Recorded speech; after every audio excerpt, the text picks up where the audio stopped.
Y bueno, nos encontramos, como decía el hermano Antonio Ordóñez, en una actividad que es muy interesante, básicamente porque nos permite acercarnos a la cultura desde una perspectiva, desde una perspectiva más amplia. Y en esta ocasión la presentación de un libro que fue editado por la editorial Chiado, una editorial española, eh, y que estamos lanzando como gran logia, dado que el título del libro es Ética, Reflexiones en una sociedad en crisis, del autor Galo López Zúñiga. Galo López Zúñiga es administrador público profesión de la Universidad de Chile y tiene diplomado en administración en la Universidad Católica, magíster en gestión de las organizaciones y magíster en ciencias políticas. Tiene una vasta trayectoria tanto en la empresa privada como académica en universidades públicas y autor, escritor, ya está haciendo su segundo libro que será editado por la Gran Logia. Este es su primer libro que desgraciadamente no ha tenido la distribución en el país, dado que se apostó a una publicación internacional. Se puede encontrar en todas las librerías de España, pero en Chile ha sido difícil distribuirlo. Las librerías chilenas han vendido algunos, pero no hemos tenido la cantidad de números disponibles.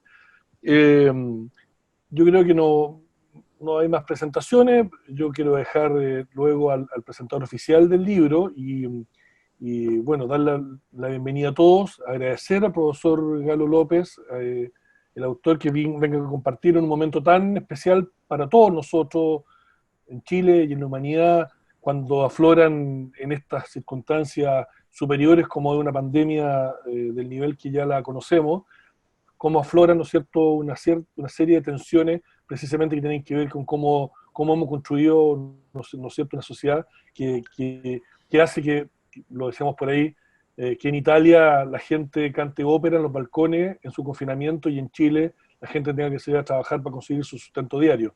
¿Ah? Los contrastes de una sociedad desigual y que, por cierto, amerita una discusión profunda respecto de lo que es la ética. Así que yo agradezco a todos los presentes. Bueno, hay muchos amigos presentes, hay autoridad universitaria, eh, bueno, amigos y hermanos de distintos puntos del país. Yo agradezco vuestra presencia y bueno, voy a dejar, después va a haber unas preguntas al final, ¿ah? Yo creo que esa es la parte interesante, después que el profesor López haga su presentación, vamos a intercambiar algunas opiniones, algunas consultas, la idea es que dinamicemos los planteamientos que nos va a hacer el profesor López, así que para que estén preparados para ese momento. Así que, profesor Galo López, bienvenido, muchas gracias, tiene la palabra. Bueno, muchas gracias, Rodrigo, por la presentación.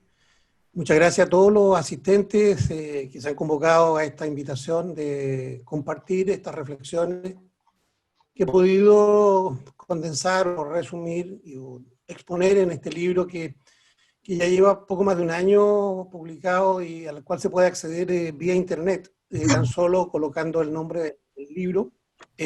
Podemos acceder directamente al texto. Primero yo quiero agradecer primeramente, bueno, a la editorial Chiado que creyó en este proyecto, agradecer también a la Universidad de Valparaíso, pues las reflexiones uno las efectúa en el lugar en donde uno se encuentra, y yo me encuentro en la Universidad de Valparaíso, un lugar magnífico para pensar Chile, para pensar sus dificultades y sus dolores. Y por qué no también, ¿no es cierto?, la conciencia que necesitamos para salir de esta encrucijada en la cual estamos. Agradecer también a tantos que nos colaboraron, que me colaboraron en lo particular, para el desarrollo de este libro, partiendo por mi señora, mis hijos, mis amigos, el mismo Rodrigo, ¿no es cierto?, que dedicó parte del texto, el prólogo del mismo, amigos que lo revisaron, amigos con los cuales conversamos muchas tazas de café en la universidad, en algún lugar, y poder, ¿no es cierto?, todas esas conversaciones condensarlas, ponerlas en un libro. Hecha los agradecimientos, un poquito referirme al origen de él. Este es un libro que tiene su origen en el año 2015 aproximadamente, aunque las reflexiones datan de mucho antes, pero en lo concreto surge en 2015 producto de una empresa que se acerca a nosotros, la escuela donde yo trabajo, en la Universidad de Valparaíso, para que planteemos una oferta, un curso de capacitación para sus trabajadores, para los trabajadores de contacto directo con el público. Un curso de ética. A mí me generaba una gran dificultad, porque yo trabajé durante más de 26 años en una empresa de servicios básicos, donde tuve la rica posibilidad y oportunidad de ver las transformaciones de Chile durante los últimos 30 a 40 años. Es decir, yo entro en el mundo laboral a principios de los 80, prácticamente el año 81, y ver lo que aconteció en este país en toda esa década, de los 80, los 90, el 2000, hasta el día de hoy. A mí me da la impresión que todavía no tenemos la perspectiva del tiempo para apreciar las transformaciones que el país ha tenido en los 40 años. Los años 80, un periodo, ¿no es cierto?, complejo de una dura crisis con la cual despertó esa década, es en los años 81, 82, que nos golpeó fuertemente. Todo el proceso privatizador que vivió el país, y que la empresa donde yo estaba era una empresa del Estado, fue privatizada, una empresa que luego se transformó en un holding empresarial, posteriormente se internacionalizó, se filializó e incluso incursionó en las prácticas que hoy día, ¿no es cierto?, todas las organizaciones modernas desarrollan. Sus planes estratégicos, sus procesos de innovación, sus procesos de transformaciones organizacionales, culturales, etcétera, etcétera. Ver eso desde adentro de las organizaciones es una oportunidad que enriquece el desarrollo profesional. Uno puede ver, ¿no es cierto?, en carne propia y en forma directa las transformaciones que el país está teniendo, que tuvo y realmente que sigue desarrollando. El año 2015 también, el año que fallece mi padre. Mi padre es un referente vital, fundamental en mi vida. Mi padre vivió conmigo los últimos 26 años de su vida, falleció el año 26, andó directamente conmigo todos los días. Él fue un testimonio, un testigo del siglo XX. Él vivió, tiene la plena conciencia del Chile de los años 20. Cómo me transmitía la crisis de ese Chile, de los lugares donde él vivió. Él era carpintero, hijo de carpintero también. Y por lo tanto, ver el sufrimiento, el padecimiento de un país que vivía una agonía tan dura como nos tocó a nosotros vivir en Chile. Chile fue uno de los países que fue brutalmente golpeado por la crisis de los años 30. Pero ver también, ¿no es cierto?, cómo surge un modelo de desarrollo, un modelo que está focalizado en levantar un país que tiene que enfrentar los desafíos de un mundo que hay guerra mundial, como fue la Segunda Guerra Mundial, que ve los problemas que tiene con su exportación, ve limitados puntos de tecnología, pero que tiene que empezar a generar una industria nacional. Vivir en un mundo poblacional como el del cual provengo. Yo soy nacido y criado en las antiguas poblaciones Corvi. Soy hijo de la población Juan Antonio Ríos en Santiago. Ver cómo se produjo la vida urbana, la vida de barrio, vecindad, en la cual uno se pudo formar y existir. Eso en el segundo libro, que ojalá en algún momento podamos también compartir de esa referencia, de esas certidumbres que existían en ese mundo, en donde las cosas, donde habían verdades que eran ciertas, que uno podía vivir en un mundo que desde la perspectiva que uno lo ve hoy día se da cuenta que vivía una realidad muy rica en aquellos años.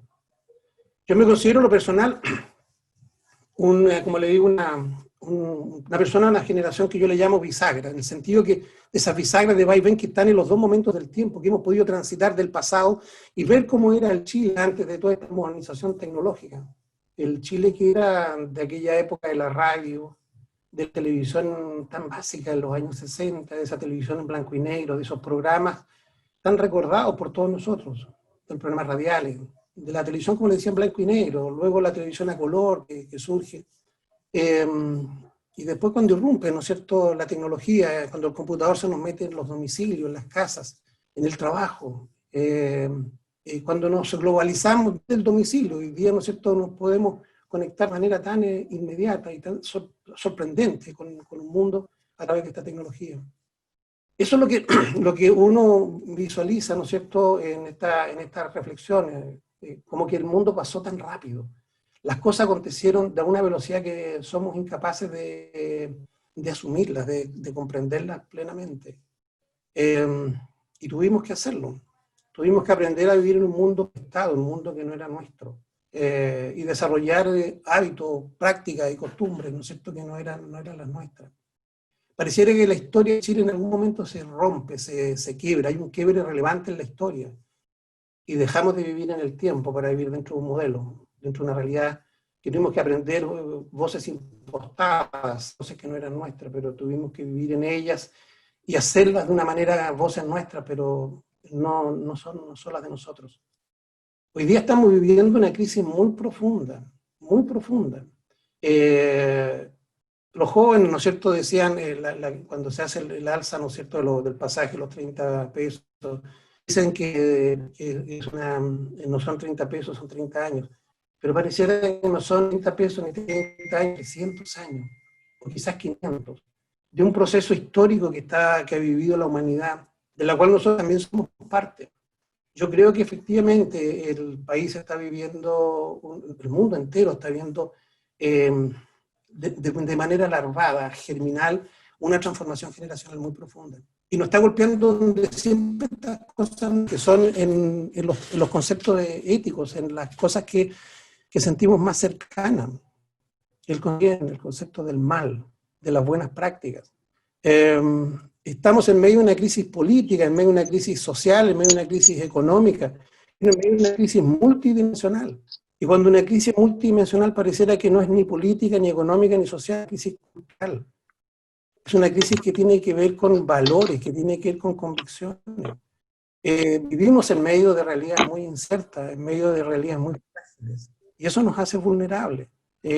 Hoy día, ¿no es cierto?, que tratamos de medir, por ejemplo, la pobreza y buscamos indicadores para medirla y tomamos 2 o 3 ideas, 2 o 3 conceptos y los medimos. En base a esos 2 o 3 ideas decimos si la persona... El otro día salía en televisión una señora, ¿no es cierto?, que ganaba 1.600.000 pesos y de un mes a otro quedó en cero. Y esa persona hoy día es pobre. Porque es verdad que la pobreza la estamos midiendo de manera inadecuada. No es un concepto cuantitativo, sino que es cualitativo. Y se llama fragilidad. La fragilidad existencial que todos tenemos. Vivimos al borde de una cuerda floja. Y bajo nosotros hay un abismo sin fondo. En cualquier momento, ¿no es cierto?, la pandemia nos está diciendo eso. Señor, usted también puede caer. Y este abismo no tiene fondo. Y la posibilidad de solidaridad es muy limitada, es muy retirada. Y usted está lleno de compromisos. Eso fue las reflexiones que me llevaron tanto a escribir este libro. Pero este libro, yo diría que está dividido en 4 partes. La primera, que me la salto, entro por la segunda y la tercera, que dice relación con lo que yo quise plasmar en esos cursos de capacitación, que eran los contraejemplos. Y partí elaborando una serie de contraejemplos, y ahí, ¿no es cierto?, dije voy a partir con 3, pero rápidamente salté a 5 contraejemplos, y después me fui a 7, y a 9, y a 13, y a 15, y no paraba esto. Las malas prácticas y no son ejemplos tomados de un texto, no son elucubraciones delirantes, no son imaginaciones creativas, ¿no es cierto?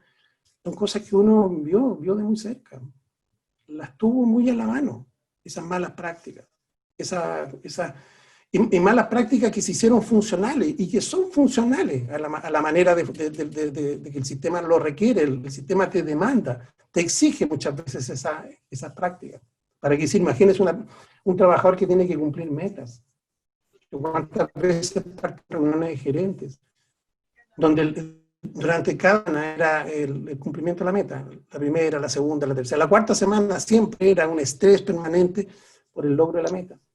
Y si la meta se cumplía, la felicidad, ¿no es cierto?, de quienes cumplíamos las metas en la primera reunión del mes siguiente, nos decían, sí, pero que eso ya es historia, nos decían. Ahora lo que viene es el mes que estamos. O sea, tú te esforzaste durante todo este mes, o el mes pasado, por lograr un resultado. ¿Y cómo te ves forzado tú, ¿no es cierto?, a veces a hacer cosas que bajo otras condiciones no harías? Lo tienes que hacer, las tienes que desarrollar. Entonces, el mundo fue diseñado para que esas buenas prácticas, esas malas prácticas, perdón, se hicieran, se legislaran, se hicieran regulares, se normaran, como se dice. ¿Cómo estaban? Bueno, los malos ejemplos aumentaban y seguían permanentemente, y llegué a 33, porque bueno, para nosotros el número 33 es un número mágico.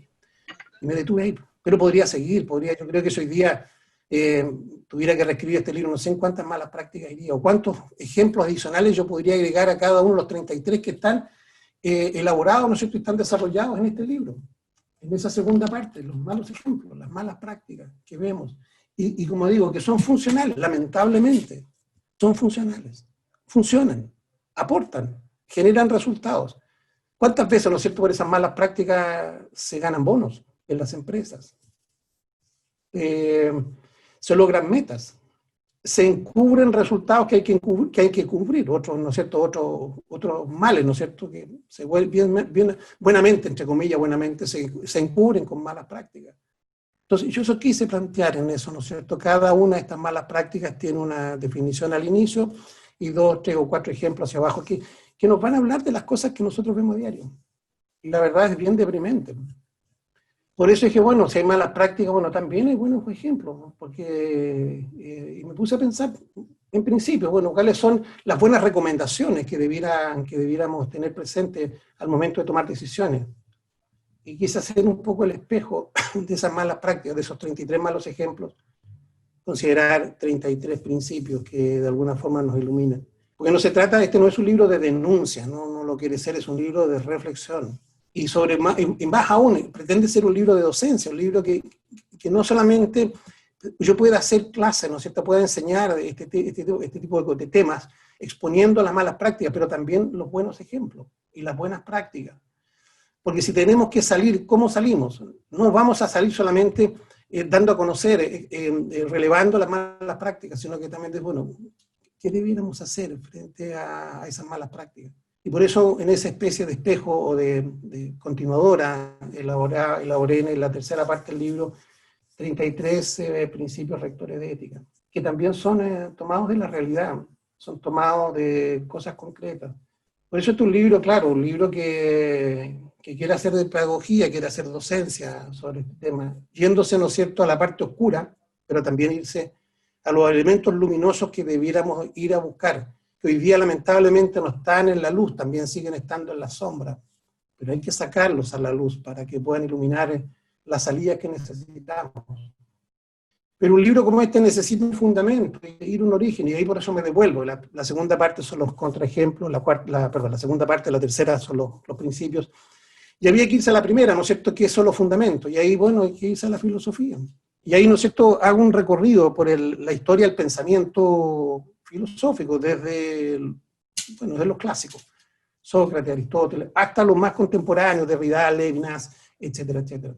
Pasando por los que siempre deben estar en temas de ética, como Spinoza, Kant, el mismo Marx, etcétera. Y a partir de ello elaborar ciertas nociones de lo que debiéramos entender nosotros que es la ética en sus distintas dimensiones. La ética de la oligarquía, por ejemplo, que es la ética de la caridad, es la ética de la limosna. Nosotros sabemos, esa limosna parcial y ostentosa, ¿no es cierto?, que muchas veces se entrega, pero que perpetúa las diferencias. También hay un elemento ético, ¿no?, de quien tiene el poder y ve esa caridad en esos términos, de generar una cierta limpieza, pero que no cambia el orden de las cosas, perpetúa por el contrario. O la ética analítica, ¿no es cierto?, que dice, bueno, que es la ética que quiere conocer la realidad, ¿no es cierto?, y funcionar éticamente en función de las condiciones que la realidad establece. Es la ética del mal menor, es la justicia en la medida de lo posible, es decir, que también, ¿no es cierto?, una ética que ex ante se plantea, bueno, ¿qué podemos hacer en este escenario en el que estamos, en este escenario de restricciones? ¿Qué es lo mejor que podemos hacer? ¿Hasta dónde podemos llegar? A diferencia, ¿no es cierto?, la ética del discurso, que es la ética que elabora un juicio, genera un relato, que quiere universalizarlo. O la ética de la crítica, ¿no es cierto?, de pensadores como el mismo Carlos Marx, que critica, ¿no es cierto?, una sociedad que está basada en la explotación, o el mismo Nietzsche, que critica la cercenación del ser humano, la castración del ser humano frente a las emociones, frente al mundo subjetivo, un mundo que ha cosificado la existencia, como también lo hace Heidegger. Hemos perdido el contacto con las esencias, el hombre está arrojado, etcétera, etcétera, a padecer en las existencias. Y así, ¿no es cierto?, vamos elaborando una ética deísta, ¿no es cierto?, donde buscamos exaltar lo sagrado en la vida cotidiana, ¿no? Y lo sagrado no en los términos religiosos, sino que en la vida, en la relación con los hijos, en la relación con los padres, en la relación con la naturaleza. Lo sagrado puesto en todo. Los pueblos originarios tienen mucho de eso, de ver lo sagrado en todas partes.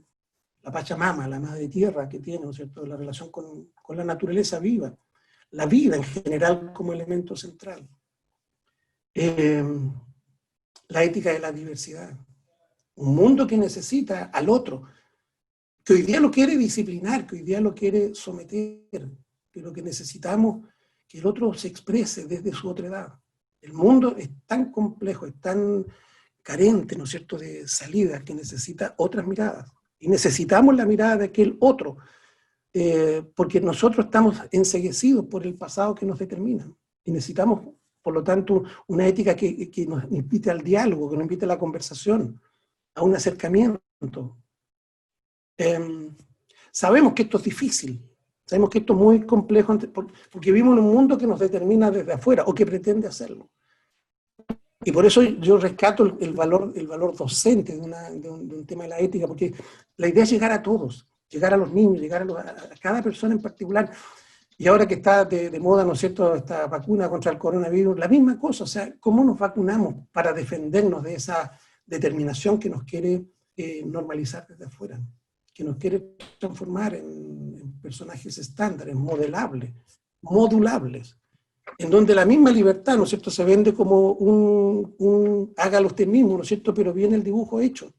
Y al final, claro, yo lo armo, yo coloco los tornillos donde me dicen que hay que colocarlos, yo corto la madera donde me dicen que hay que cortar, pliego el madero donde me dicen que hay que plegarlo y lo armo. Y digo, esto lo hice yo, cuando verdaderamente estaba ya hecho, estaba prehecho, está prehecho, fue prehecho en la conciencia. Entonces estamos hoy día jugando con los conceptos de una manera muy peligrosa.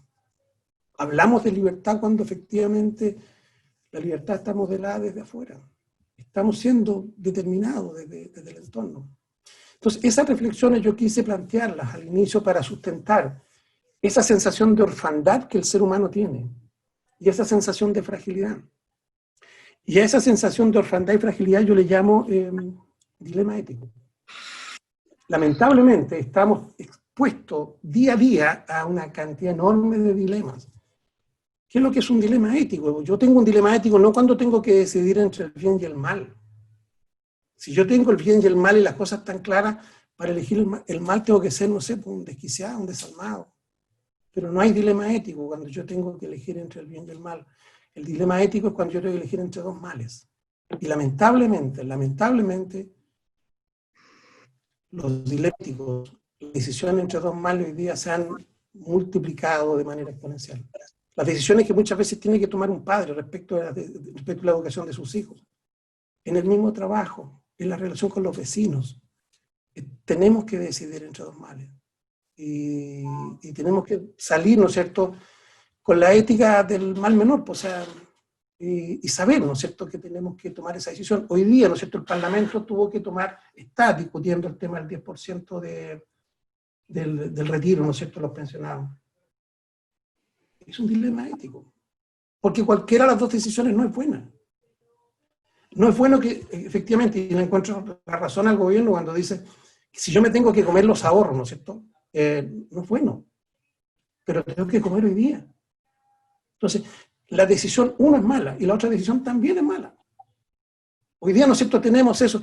Por eso me costaba entender las celebraciones. Yo no celebro cuando yo tengo que tomar una decisión, y la decisión que estoy tomando es la menos mala, no la aplaudo. A veces debiera, no sé, pues avergonzarme un poquito y agachar la cabeza y decir, bueno, qué lamentable que tuve que tomar esta decisión. Pero eso lo estamos haciendo todos los días y a cada rato. Y lo está tomando las personas. Un obrero de la construcción lo tiene que hacer. O sea, ¿cuántas veces, ¿no es cierto?, uno para adjudicarse un contrato tengo que desmejorar las condiciones? Las casas Copeva, ¿no es cierto?, que se llovían, que se desarmaban, que había que colocarlas con nylon, y que las personas, ¿no es cierto?, la empresa que fue sancionada, o sea, o que fue juzgada, dijo, bueno, yo actué de acuerdo a las bases. Estuvo todo bien. Es decir, yo cumplí lo que se me mandataba. Porque otras cosas que hemos hecho también hemos colocado la ética a la altura, o sea, la ética, la ley es el techo de la ética, o sea, yo cumpliendo con la ley he cumplido. Y como dicen los principios, la ley es el piso, ¿no?, de la ética, nunca el techo. ¿Te fijas? Entonces, cuando yo trastoco esas cosas que son tan fundamentales, y lo hacen también las empresas, yo cumplí con la ley, o sea, yo le puse, no sé, si el hormigón necesitaba, no sé, tal proporcionalidad, bueno, yo mejoré esa proporcionalidad porque ninguna parte de las bases me decía que yo debía de mejorar. Pero yo soy experto. Ahora, si no lo hago, no me adjudico el contrato, porque la competencia sí lo va a hacer y se va a ganar el contrato. Y si yo no lo hago, bueno, voy a dejar a mis trabajadores sin trabajo y yo voy a, ¿no es cierto?, a perder todas las posibilidades de desarrollo que también tengo. Bueno, esos son los dilemas. Que a nivel de empresa, que a nivel político, que a nivel social, que a nivel vecinal se están produciendo. Pero ya recién nos estamos percatando de algo que debimos haber visto. Recientemente, lamentablemente, el ministro de Salud decía, yo nunca pensé que el nivel de hacinamiento que tenían las poblaciones, es cosa de ir y ver. Yo vengo de un mundo de población y sé lo que eran las casas Colpio, que tampoco eran casas grandes, pero eran lugares en donde las personas podían cumplir sus ritos familiares. La vida se tiene que ritualizar. Y el rito es relevante. Y el rito tiene que ver, ¿no es cierto?, con la posibilidad de que la familia se junte el día domingo a compartir el almuerzo, juntarse, celebrar, mejorar las condiciones donde la familia pueda, como les decía, desarrollar y cumplir esos preciosos ritos de los cuales con los cuales y a través de los cuales nosotros nos formamos. Somos hijos de esa ritualidad que se hacía en esos espacios tan enriquecidos, en donde la distancia entre mi casa y la casa del frente eran sus buenos 18 metros. Hoy día vayan a ver las distancias que hay, los espacios. Yo siempre he dicho, mire, la primera política pública que debiera tener todo Estado, que se plantea éticamente las cosas, es la política territorial. ¿Cómo se usa el territorio? De Arica a Punta Arenas, de Cordillera a Mar.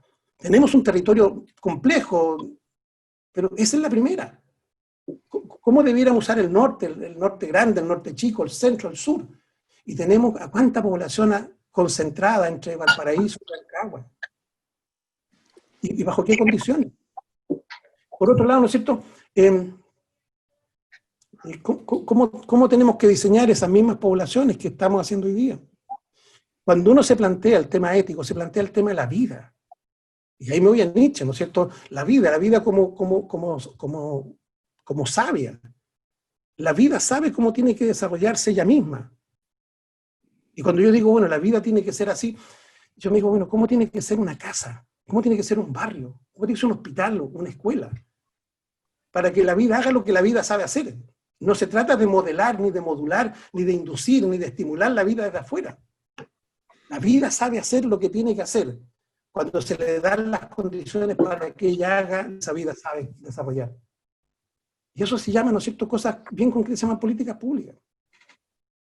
¿Cómo tiene que ser una casa para que se cumplan los ritos? ¿Cómo tiene que ser un barrio para que no se lo apodere el narcotráfico? Porque eso también es una derivada de lo que de lo que hemos generado. La vida busca sus formas, busca sus maneras de afianzar sus propias seguridades. Lo hace. El narcotráfico es una respuesta a esa falencia, a esa carencia, a ese vacío. Cuando no estamos usando, cuando la vida la margina y queda en la periferia de esto. Esa es la reflexión, ¿se fijan? Entonces tenemos ya 3 partes de un libro que habla de los contraejemplos, los principios, y de una serie de reflexiones que están en el orden de lo filosófico. Después, ¿no es cierto?, las conclusiones que dice relación, bueno, dónde están los problemas, ¿no es cierto?, los dolores profundos que se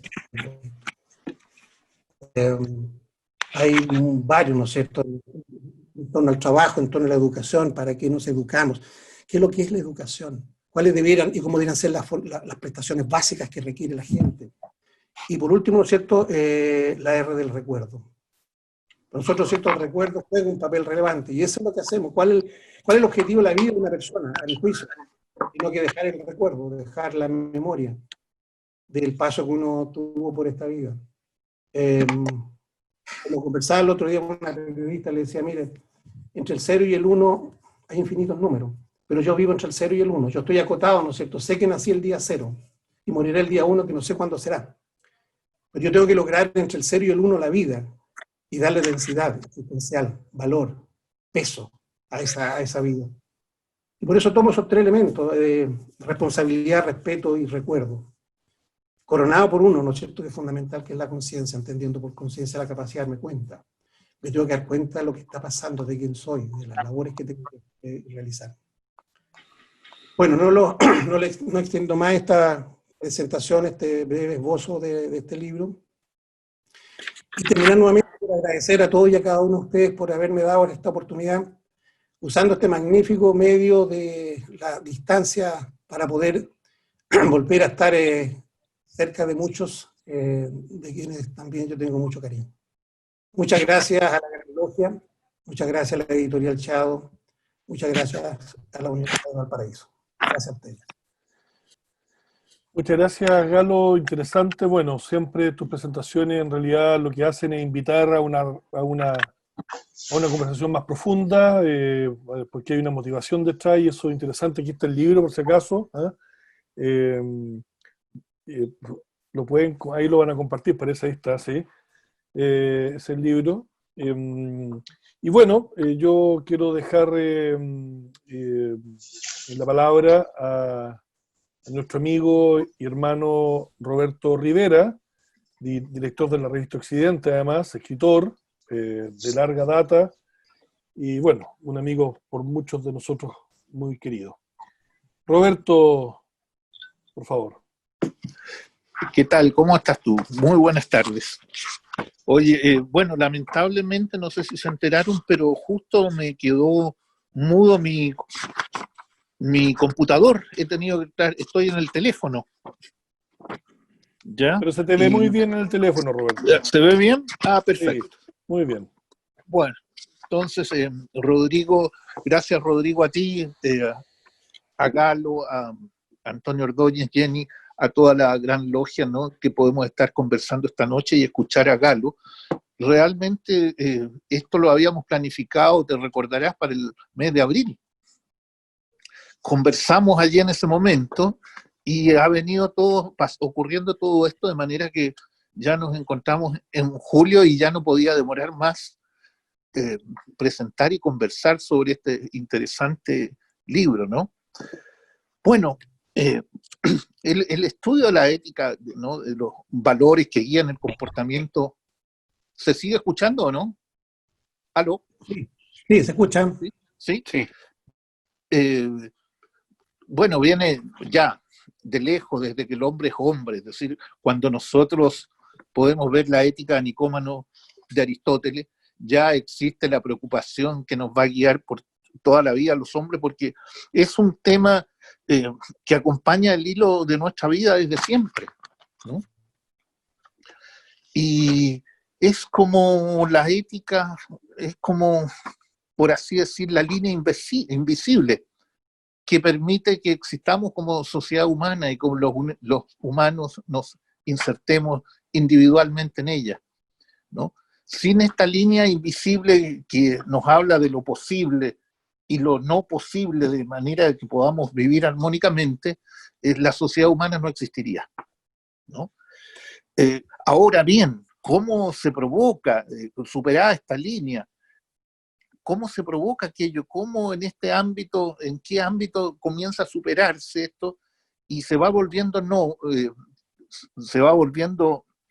norma y va augurando crisis? De pronto se va generalizando esto, se va transformando en sistema, en modelo, por así decir, ¿no? ¿Cómo se provoca esto? ¿Qué es lo que ocurre? ¿Ya? Bueno, de esto nos da cuenta Galo, y vamos a conversar con él sobre estos temas, porque él es un hombre que conoce la vida, ¿ya? Él ha estado inserto, y así nos los manifestaba, desde por allí de la población. Juan Antonio Ríos, que nos habló y nos provoca emoción escuchar la población de don Juan Antonio Ríos, ¿no? Y ha pasado por la vida la vida en concreto, si bien un estudioso de la Universidad de Chile, de la Universidad Católica de Valparaíso, un magíster, ¿no?, en ciencia política, ¿ya? Es un hombre que ha vivido profundamente, que conoce, él sabe lo que está pasando, lo ha sentido en la piel, ¿ya? Y ha visto cómo, ha sentido cómo este virus se expande y de qué manera lo llega y va permeando una sociedad completa, ¿ya? Y llega hasta nosotros ahora en forma de libro. Por eso yo quisiera preguntarte, Galo, si bien tiene la estructura es bastante, por así decir, nicomaquea, ¿no?, de manera de ejemplos, casos, ¿no?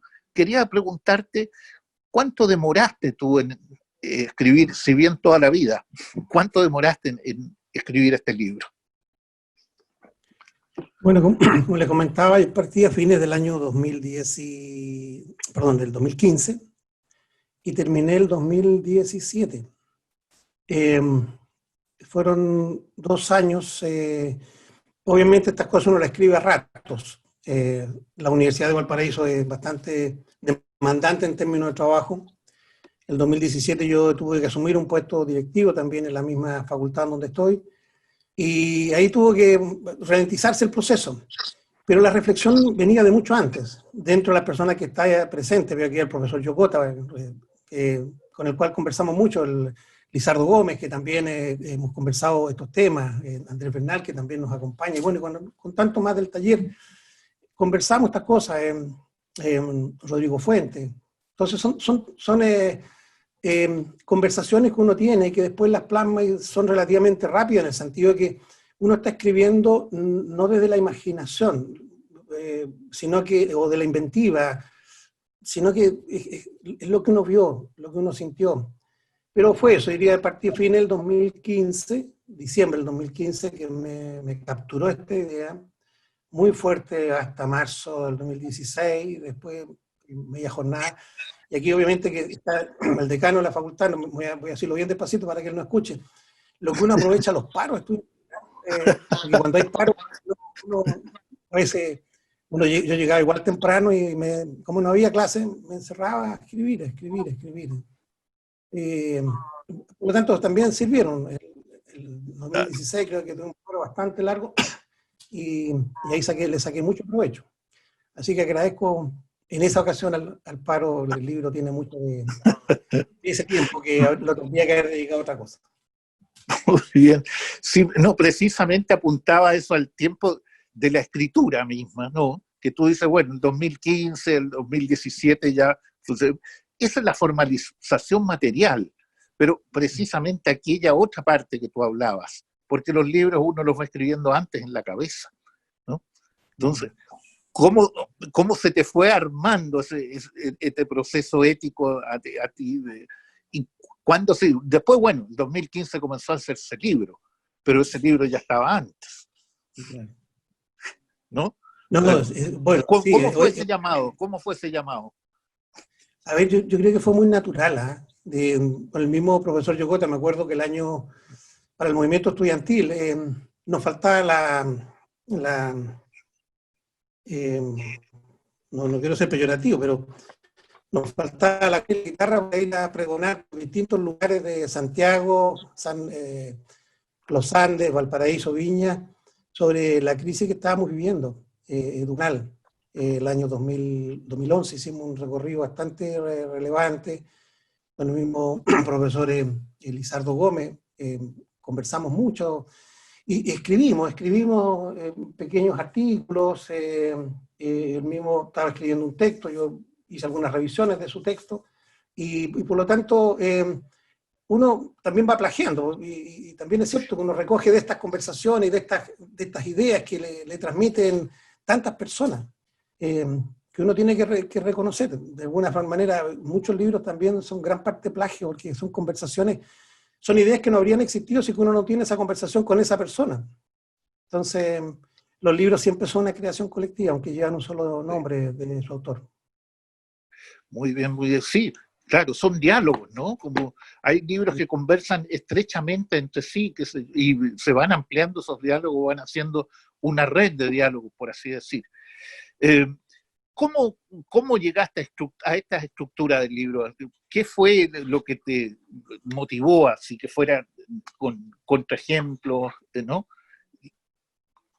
¿Cómo lo estructuraste así? ¿O se te dio? Bueno, se dio por lo que decía recién inicialmente, este curso de capacitación, que la idea, ¿no es cierto?, era hacer algo bien práctico, o sea, citar casos, y le insisto que afortunadamente no ganamos el concurso, nos quedamos fuera, porque me era muy difícil para mí pararme frente a un trabajador y decirle, mire, yo estoy aquí para decirle las malas prácticas que usted no tiene que tener, porque si lo pilla lo van a echar. Eso era en el fondo. Ya. Yo me acuerdo perfectamente en más de alguna ocasión, insisto, esto no es un libro de denuncia, sino que un libro de reflexión sobre la historia. ¿Cuántas veces todos trabajamos por la meta? O sea, por el incentivo, por el bono que te van a dar a fin de año, por ejemplo. Todos tenemos compromisos de supermercado, compromisos de pagar el colegio, colegiatura, y el bono que te van a pagar de fin de año es bastante interesante. Entonces llega el momento en donde te dicen, por ahí por el mes de septiembre, octubre, si usted ahorra el 10% o el 20% del presupuesto, el bono se asegura, si no, no hay bono. Pero ¿cómo si yo hice un presupuesto el año pasado donde dije que con ese presupuesto iba a hacer todas estas cosas? Entonces se enfrenta a la necesidad de decir, bueno, lamentablemente voy a tener que dejar de hacer cosas. Para mí no era, a ver, si yo estaba a cargo de un área delicada, un área trascendente, tengo que dejar de hacerla. Porque el incentivo, ¿no es cierto?, está en que yo tengo que bajar, ¿no es cierto?, dejar de hacer cosas. Entonces, claro, el tema me surgió relativamente fácil en términos de poner el disco en la memoria, ¿no es cierto?, empezar a recordar cosas. Nuevamente, reiterar los agradecimientos a todos ustedes. Invitarlos con Rodrigo Fuente, que también lo vi por ahí. Hicimos unos videos en YouTube sobre reflexiones constituyentes que los invito a que lo vean. Son 5 videos, vamos seguramente a subir 10 videos. Hay muchas de reflexiones de las que hemos planteado acá. Conversaba muy bien con Rodrigo y me decía, mira, plantea lo que es una manera también de exponer estas reflexiones que estamos haciendo sobre estas reflexiones constituyentes. YouTube, ¿no es cierto?, se colocan reflexiones constituyentes, como colocan mi nombre, seguramente van a aparecer. Vean la de la 1 a la 5, hasta la 5 para que la puedan ver, ¿no es cierto? Y algún día, si les parece, me pueden mandar un correo retroalimentando. Muchas gracias. Bueno, terminamos emocionados con estos encuentros que cuando uno se junta a conversar y cuando se junta a compartir la experiencia y las miradas, las reflexiones de lo que nos rodea, bueno, pasa esto. Yo quiero agradecerle a Galo, a la Gran Logia de Chile, por haber permitido esta instancia de comunicación y de reflexión, que no será la primera, habrá más. Y bueno, saludo a los hermanos y amigos desde todos los puntos del país que se han dado el tiempo para estar con nosotros, y yo quiero dejar a Antonio Ordóñez, querido hermano, amigo, gran bibliotecario y archivero de la Gran Logia de Chile, el autor de esta iniciativa, que cierre con algunas palabras. Antonio.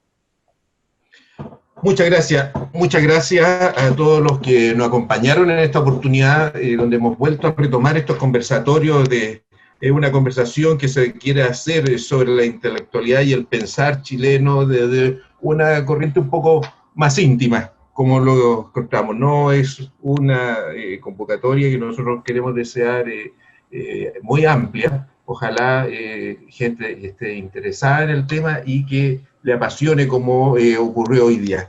Nos vamos bastante contentos y por supuesto los agradecimientos a Rodrigo Reyes, que nos condujo durante toda esta hora y media que hemos estado conversando, y a las personas que nos hicieron factible y operativo todo lo que vimos hoy día, que es la señora Jennifer, Daniela, Cintia, y por supuesto al Departamento de Comunicaciones de la Gran Logia, al Departamento de Computación de la Gran Logia, que nos dieron el soporte, ¿ya?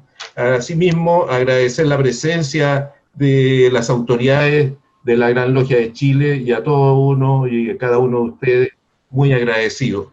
Y dejarlo invitado para el próximo conversatorio, que como ya lo había adelantado, el motivo es el centenario de la Ley de Instrucción Primaria, con dos destacados historiadores del ámbito masónico y académico. Creo que va a ser bastante interesante. Estos conversatorios los hacemos en conjunto con la revista Occidente y, por supuesto, su director Roberto Rivera, nuestro querido hermano Roberto Rivera, con un largo pergamino que ya fue contado en más de una oportunidad.